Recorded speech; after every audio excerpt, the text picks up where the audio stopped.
ஆண்டவருடைய பார்வையிலே நேர்மையானவர்களாய் வாழ்ந்த ஒவ்வொருவரையும் ஆண்டவர் பாதுகாக்கிறார், அவர்களை வழி நடத்துகிறார்.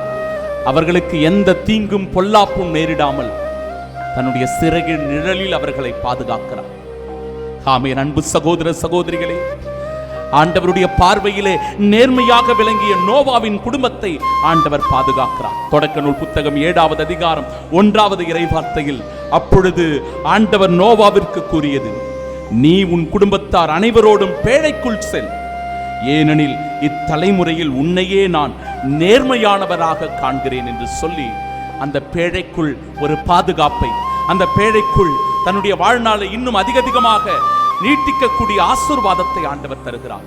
என் அன்பு சகோதரனே சகோதரி, நாம் தீய வாழ்க்கை வாழ்ந்து கொண்டிருக்கிறோம் என்றால், தீய பழக்க வழக்கங்களுக்கு அடிமையாகி போயிருக்கிறோம் என்றால், சாத்தானின் சோதனைகளில் விழுந்து போய் கிடக்கிறோம் என்றால், இதோ கடவுளுடைய இரக்கத்தை பெற முடியாது, கடவுளுடைய ஆசீரை பெற முடியாது. கடவுளுடைய பார்வையிலிருந்து நாம் விலகி விலகி போய்கொண்டே இருக்கிறோம்.